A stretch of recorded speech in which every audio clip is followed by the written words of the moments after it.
ಕಾಂಗ್ರೆಸ್ ಇವತ್ತು ಲೋಕಸಭಾ ಸಮರಕ್ಕೆ ಗೆಲುವನ್ನ ಮಾನದಂಡವಾಗಿ ಇರಿಸಿಕೊಂಡು ಆ ಗೆಲುವಿನ ತನಕ ಅಭ್ಯರ್ಥಿಗಳನ್ನ ಕರ್ಕೊಂಡು ಹೋಗಲಿಕ್ಕೆ ಸಹಾಯಕವಾಗುವಂತಹ ಸ್ಟಾರ್ ಪ್ರಚಾರಕರ ಪಟ್ಟಿಯನ್ನ ರಿಲೀಸ್ ಮಾಡಿದೆ. ಒಟ್ಟು 40 ಮಂದಿ ಪ್ರಚಾರಕರ ಪಟ್ಟಿಯನ್ನ ಬಿಡುಗಡೆ ಮಾಡಿದೆ. ಕೇವಲ ಪ್ರಚಾರಕರ ಪಟ್ಟಿ ಅಂದಿದ್ದಿದ್ರೆ ಬಹುಶಃ ಚರ್ಚೆ ಜಾಸ್ತಿ ಆಗ್ತಿರ್ಲಿಲ್ವೇನೋ, ಬದಲಾಗಿ ಸ್ಟಾರ್ ಕ್ಯಾಂಪೇನರ್ ಅಂತ ಹೇಳೇನೆ ಪಟ್ಟಿ ಬಿಡುಗಡೆ ಮಾಡಿದೆ. ಆದರೆ ಆ ಪಟ್ಟಿಯಲ್ಲಿರುವ 40 ಹೆಸರುಗಳು ಕೂಡ ತಮ್ಮದೇ ಪಕ್ಷದ ನಾಯಕರುಗಳ ಹೆಸರು.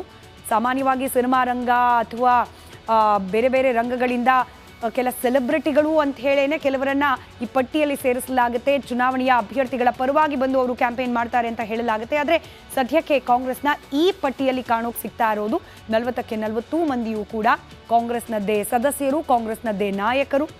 ರಾಜ್ಯದ ಹಲವು ನಾಯಕರಿಗೆ ಈ ಸ್ಟಾರ್ ಪ್ರಚಾರಕರ ಪಟ್ಟಿಯಲ್ಲಿ ಮಣೆ ಹಾಕಲಾಗಿದೆ. ಎಐಸಿಸಿ ಅಧ್ಯಕ್ಷ ಮಲ್ಲಿಕಾರ್ಜುನ್ ಖರ್ಗೆ, ಕೆಪಿಸಿಸಿ ಅಧ್ಯಕ್ಷ ಡಿಕೆ ಶಿವಕುಮಾರ್, ಮುಖ್ಯಮಂತ್ರಿ ಸಿದ್ದರಾಮಯ್ಯ, ಪ್ರಿಯಾಂಕಾ ಗಾಂಧಿ ವಾದ್ರಾ, ರಣದೀಪ್ ಸಿಂಗ್ ಸುರ್ಜೇವಾಲಾ, ವೀರಪ್ಪ ಮೊಯ್ಲಿ ಹೀಗೆ 40 ಮಂದಿಯನ್ನ ಅಳೆದು ತೂಗಿ ಕಾಂಗ್ರೆಸ್ ಪಟ್ಟಿಯಲ್ಲಿ ಸ್ಟಾರ್ ಪ್ರಚಾರಕರ ಸ್ಥಾನವನ್ನ ನೀಡಲಾಗಿದೆ. ಕ್ಷೇತ್ರವನ್ನ ವಹಿಸಲಾಗುತ್ತೆ, ಹಾಗೆ ಸಮಯವನ್ನ ನಿಗದಿ ಮಾಡಲಾಗುತ್ತೆ. ಆಯಾ ಸಮಯ ಬಂದಾಗ ಈ ಸ್ಟಾರ್ ಪ್ರಚಾರಕರು ಆ ಕ್ಷೇತ್ರದ ಅಭ್ಯರ್ಥಿಯ ಪರವಾಗಿ ಬಿರುಸಿನ ಪ್ರಚಾರ ಕಾರ್ಯಗಳಲ್ಲಿ ಭಾಗಿಯಾಗ್ತಾರೆ.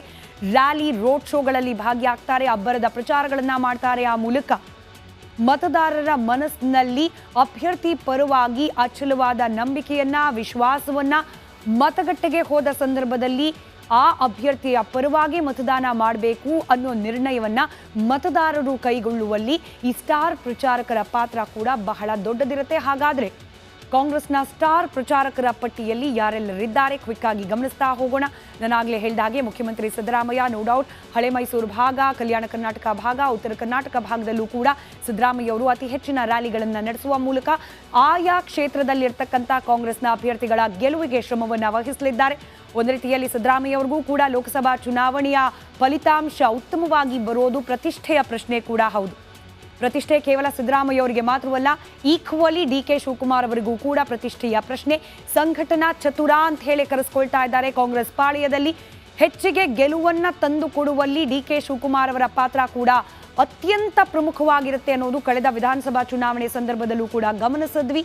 ಡಿಕೆ ಶಿವಕುಮಾರ್ ಅವರ ಅಬ್ಬರದ ಭಾಷಣ, ಹಾಗೆ ಅವರ ರ್ಯಾಲಿ, ರೋಡ್ ಶೋಗಳು, ಅಲ್ಲಿ ಸೇರುವಂತಹ ಜನ ಸಮುದಾಯ, ಇದೆಲ್ಲವನ್ನ ಕೂಡ ಗಮನಿಸಿ ಮತದಾರ ಮತವನ್ನ ಹಾಕ್ತಾನ ಗೊತ್ತಿಲ್ಲ, ಕಾದ್ ನೋಡೋಣ. ಡಿಕೆ ಶಿವಕುಮಾರ್ ಅವರು ಕೂಡ ಸ್ಟಾರ್ ಪ್ರಚಾರಕರ ಪಟ್ಟಿಯಲ್ಲಿ ಹೆಸರನ್ನ ಪಡ್ಕೊಂಡಿದ್ದಾರೆ. ಈಶ್ವರ್ ಖಂಡ್ರೆ, ಖುದ್ದು ಇವರ ಪುತ್ರ ಸಾಗರ್ ಖಂಡ್ರೆ ಅಭ್ಯರ್ಥಿ ಕೂಡ ಹೌದು. ಸ್ಟಾರ್ ಪ್ರಚಾರಕರ ಪಟ್ಟಿಯಲ್ಲಿ ಈಶ್ವರ್ ಖಂಡ್ರೆ ಅವರ ಹೆಸರು ಕೂಡ ಇದೆ. ವಿನಯ್ ಕುಮಾರ್ ಸೊರ್ಕೆ, ಬಿಕೆ ಹರಿಪ್ರಸಾದ್ ಅವರು. ಇಲ್ಲೊಂದು ಕಡೆ ಕಳೆದ ಕೆಲ ಕಾಂಟ್ರವರ್ಷಿಯಲ್ ಹೇಳಿಕೆಗಳ ನಂತರದಲ್ಲಿ ಬಿಕೆ ಹರಿಪ್ರಸಾದ್ ಅವರ ಸದ್ದು ಹೆಚ್ಚಿಗೆ ಕೇಳಲಿಕ್ಕೆ ಸಿಗ್ತಾ ಇರಲಿಲ್ಲ. ಇದೀಗ ಸ್ಟಾರ್ ಪ್ರಚಾರಕರ ಪಟ್ಟಿಯಲ್ಲಿ ಬಿಕೆ ಹರಿಪ್ರಸಾದ್ ಅವರ ಹೆಸರು ಕೂಡ ಇರೋದ್ರಿಂದ ಅಬ್ಬರದ ಭಾಷಣಗಳು ಹರಿಪ್ರಸಾದ್ ಅವರ ಕಡೆಯಿಂದ ನಿರೀಕ್ಷೆ ಮಾಡಬಹುದು. ಆರ್.ವಿ. ದೇಶಪಾಂಡೆ ಅವರು ಕೂಡ ಚುನಾವಣಾ ಕಣದಲ್ಲಿರ್ತಾರೆ. ಕರಾವಳಿ ಕರ್ನಾಟಕದ ಭಾಗದಲ್ಲಿ ತಮ್ಮದೇ ಆದ ಹಿಡಿತವನ್ನು ಹೊಂದಿದ್ದಾರೆ. ಹಾಗೆ ಒಂದಷ್ಟು ಮಂದಿ ಮತದಾರರು ಕೂಡ ಅವರ ಪರವಾಗಿ ಒಲವನ್ನು ತೋರಿಸುವವರಿದ್ದಾರೆ. ಹೀಗಾಗಿ ಸ್ಟಾರ್ ಪ್ರಚಾರಕರ ಪಟ್ಟಿಯಲ್ಲಿ ಆರ್.ವಿ. ದೇಶಪಾಂಡೆ ಅವರ ಹೆಸರು ಕೂಡ ಇದೆ. ಹಾಗೆ ದಲಿತ ಸಮುದಾಯದ ಪ್ರಮುಖ ನಾಯಕರ ಪಟ್ಟಿಯಲ್ಲಿ ಕಾಂಗ್ರೆಸ್ ಪಾಳ್ಯದಲ್ಲಿ ಹೆಸರಿಸಿಕೊಂಡಿರುವಂತಹ ನಾಯಕ ಡಾಕ್ಟರ್ ಜಿ ಪರಮೇಶ್ವರ್ ಅವರು ಕೂಡ ಇರಲಿದ್ದಾರೆ. ಎಚ್.ಕೆ. ಪಾಟೀಲ್ ಹಿರಿಯರು, ಅನುಭವಸ್ಥರು, ಉತ್ತರ ಕರ್ನಾಟಕ ಭಾಗದಲ್ಲಿ ತಮ್ಮದೇ ಆದ ಛಾಪನ್ನು ಹೊಂದಿರುವವರು. ಇದರ ಜೊತೆಗೆ ಲಿಂಗಾಯತ ಸಮುದಾಯದ ಮತ್ತೊಬ್ಬ ನಾಯಕ ಎಂ.ಬಿ. ಪಾಟೀಲ್, ಹಾಗೆ ದಿನೇಶ್ ಗುಂಡೂರಾವ್, ಕೃಷ್ಣ ಬೈರೇಗೌಡರು ಕೂಡ ಸ್ಟಾರ್ ಪ್ರಚಾರಕರ ಪಟ್ಟಿಯಲ್ಲಿ ಸ್ಥಾನಮಾನವನ್ನು ಪಡ್ಕೊಂಡಿದ್ದಾರೆ. ಕೃಷ್ಣ ಬೈರೇಗೌಡರ ಜೊತೆಯಲ್ಲೇ ಎಚ್.ಎಂ. ರೇವಣ್ಣ, ಪಿ.ಜಿ.ಆರ್. ಸಿಂಧಿಯಾ, ಬಿ. ಸೋಮಶೇಖರ್ ಅವರು ಕೂಡ, ಹಾಗೆ ಎಲ್. ಹನುಮಂತಯ್ಯ ಕೂಡ ಪ್ರಚಾರಕರ ಪಟ್ಟಿಯಲ್ಲಿ ಸ್ಥಾನಮಾನವನ್ನು ಪಡ್ಕೊಂಡಿದ್ದಾರೆ. ಇದರ ಜೊತೆಯಲ್ಲೇ ಜಿ.ಸಿ. ಚಂದ್ರಶೇಖರ್ ಅವರು, ಹಾಗೆ ಸೈಯದ್ ನಾಸರ್ ಹುಸೇನ್ ಅವರು, ಅಭಿಷೇಕ್ ದತ್, ಜಮೀರ್ ಅಹಮದ್ ಖಾನ್, ಮಧು ಬಂಗಾರಪ್ಪ ಅವರು ಕೂಡ ಸ್ಟಾರ್ ಪ್ರಚಾರಕರ ಪಟ್ಟಿಯಲ್ಲಿದ್ದಾರೆ. ಪಿ.ಟಿ. ಪರಮೇಶ್ವರ್ ನಾಯಕ್, ಹಾಗೆ ವಿ.ಎಸ್. ಉಗ್ರಪ್ಪ, ಸತೀಶ್ ಜಾರಕಿಹೊಳಿ ಕೂಡ ಅಭ್ಯರ್ಥಿಗಳ ಪರವಾಗಿ ಮತ ಭೇಟಿಯನ್ನ ಆಡಲಿಕ್ಕೆ ಸಿದ್ಧರಾಗಿದ್ದಾರೆ. ಇವರ ಜೊತೆಯಲ್ಲೇ ತನ್ವೀರ್ ಸೇಠ್, ಪುಷ್ಪಾ ಅಮರನಾಥ್, ಉಮಾಶ್ರೀ ಸೇರಿದಂತೆ ಒಟ್ಟು 40 ಮಂದಿ ನಾಯಕರ ಹೆಸರನ್ನ ಸ್ಟಾರ್ ಪ್ರಚಾರಕರ ಪಟ್ಟಿಯಲ್ಲಿ ಹೆಸರಿಸದೆ ಕಾಂಗ್ರೆಸ್ ಪಕ್ಷ. ಹೀಗಾಗಿ ನಾಳಿನಿಂದಲೇ ಬಹುಶಃ ಅಭ್ಯರ್ಥಿಗಳ ಪರವಾಗಿ ನಡೆಯುವ ಮತಬೇಟೆಯಲ್ಲಿ ಈ 40 ಮಂದಿ ಕೂಡ ಆಕ್ಟಿವ್ ಆಗಿ ಭಾಗಿಯಾಗಲಿದ್ದಾರೆ.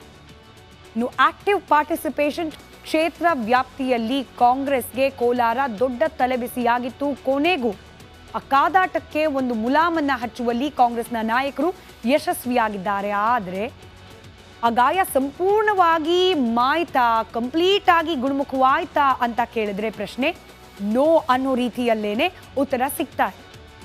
ಅಳಿಯನಿಗೆ ಟಿಕೆಟ್ ಮಿಸ್ ಆಗಿರೋ ಬೆನ್ನಲ್ಲೇ ಇದೀಗ KH ಮುನಿಯಪ್ಪ ಉಲ್ಟಾ ಹೊಡೆಯೋ ಅನುಮಾನ ಕೂಡ ಶುರುವಾಗಿದೆ.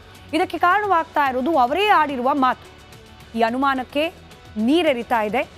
ನಾನು ಬೆಂಗಳೂರು ಗ್ರಾಮಾಂತರ ಕ್ಷೇತ್ರದ ಉಸ್ತುವಾರಿ, ಹೀಗಾಗಿ ಚುನಾವಣೆಯಲ್ಲಿ ನಾನು ಬೆಂಗಳೂರು ಗ್ರಾಮಾಂತರ ಕ್ಷೇತ್ರ ವ್ಯಾಪ್ತಿಯಲ್ಲೇ ಹೆಚ್ಚಿಗೆ ಸಮಯವನ್ನು ಕಳಿತೇನೆ, ಕೋಲಾರಕ್ಕೆ ನಾನು ಹೋಗೋದಿಲ್ಲ ಹೆಚ್ಚಿಗೆ ಅನ್ನೋ ಮೂಲಕ ಎರಡೂ ಬಣದ ಒಂದು ಮುನಿಸಿಗೆ ಉಪಶಮನವಾಗಿ ಕಣಕ್ಕಿಳಿದಿರುವ ಮೂರನೇ ಅಭ್ಯರ್ಥಿಯ ಪರವಾಗಿ ನಾನು ಹೆಚ್ಚಿಗೆ ಪ್ರಚಾರ ಮಾಡೋದಿಲ್ಲ ಅನ್ನೋದನ್ನು ತಿಳಿಸಿ, ಅದಕ್ಕೆ ಕಾರಣ ನಾನು ಕೋಲಾರ ಉಸ್ತುವಾರಿ ಅಲ್ಲ ಅನ್ನೋದನ್ನು ತಿಳಿಸುವ ಪ್ರಯತ್ನವನ್ನು ಮುನಿಯಪ್ಪ ಮಾಡಿದ್ದಾರೆ.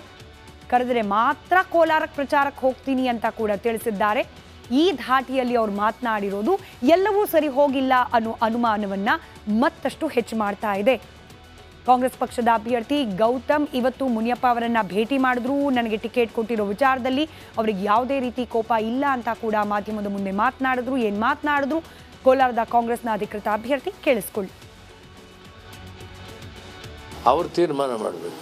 ಪ್ರಚಾರಕ್ಕೆ ಅವ್ರು ಎಲ್ಲಿ ಕರೆದ್ರು ಹೋಗ್ತೀನಿ. ಬಟ್ ನನ್ನ ಪ್ರಯಾರಿಟಿ ಇರ್ತದೆ. ಅವ್ರು ನನಗೆ ಜಿಲ್ಲಾ ಉಸ್ತುವಾರಿ ಬೆಂಗಳೂರು ಗ್ರಾಮಾಂತರ ಮಾಡಿದೆ, ಇಲ್ಲಿ ಹೆಚ್ಚಿನ ಕಾಲ ನಾನು ಇರಬೇಕಾಗ್ತದೆ. ನಮ್ಮ ಸುರೇಶ್ ಅವರು ಜಿಲ್ಲಾ ಉಸ್ತುವಾರಿ ಅಲ್ಲಿದ್ದಾರೆ, ಅವರು ಅಲ್ಲಿ ಹೆಚ್ಚಿನ ಕಾಲ ಕೆಲಸ ಮಾಡಬೇಕಾಗ್ತದೆ. ಸಮಯಾನುಸಾರ ನಾನು ಕರೆದಾಗ ನಾನು ಅಲ್ಲಿ ಕೂಡ ಹೋಗಿ ಕೆಲಸ ಮಾಡ್ತೀನಿ.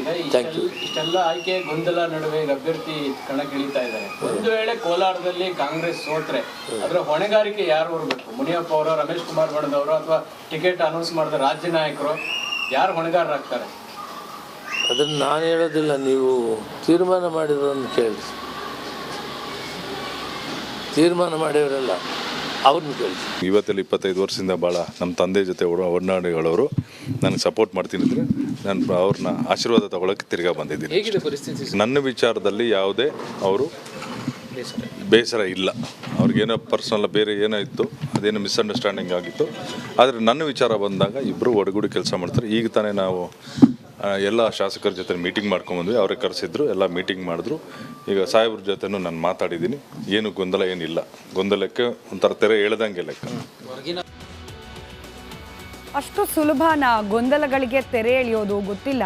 ಈ ಒಳಗೇಟು ಅನ್ನೋದಿರುತ್ತಲ್ಲ ರಾಜಕೀಯ ಕ್ಷೇತ್ರದಲ್ಲಿ, ರಾಜಕೀಯ ರಂಗದಲ್ಲಿ, ಅದು ಬಹಳ ಡೇಂಜರಸ್. ಯಾವಾಗ ಯಾವ ಕಡೆಯಿಂದ ಯಾರು ಯಾವ ರೀತಿಯಾಗಿ ಒಳಪೆಟ್ಟನ್ನು ಕೊಡ್ತಾರೆ ಅನ್ನೋದನ್ನು ಅರ್ಥ ಮಾಡ್ಕೊಳ್ಳೋದು ಬಹಳ ಕಷ್ಟ. ಈಗ ಮುನಿಯಪ್ಪ ಅವರ ಮಾತನ್ನು ಕೇಳಿಸ್ಕೊಂಡ್ರೆ ಅವ್ರಿಗೆ ಪೂರ್ತಿ ಸಮಾಧಾನ ಆಗಿದೆ ಅಂತ ಅಂತೂ ಅನ್ನಿಸ್ತಾ ಇಲ್ಲ. ಹೀಗಾಗಿ ಮುನಿಯಪ್ಪ ಅವರಲ್ಲಿ ಉಳಿದಿರುವ ಅಸಮಾಧಾನವನ್ನು ಶಮನ ಮಾಡುವ ಗೋಜಿಗೆ ಹೋಗುತ್ತಾ ಕಾಂಗ್ರೆಸ್ ಪಕ್ಷ, ಅಥವಾ ಬೇರೆ ಎಲ್ಲ ಕ್ಷೇತ್ರಗಳಲ್ಲಿರುವ ತಲೆಬಿಸಿ ನಡುವೆ ಇದನ್ನು ಇರಲಿ ಹೀಗೆ ನೋಡೋಣ ಅನ್ನೋ ರೀತಿಯಲ್ಲಿ ಏನಾದರೂ ಮಾಡುತ್ತಾ ಗೊತ್ತಿಲ್ಲ. ಕಾದು ನೋಡೋಣ.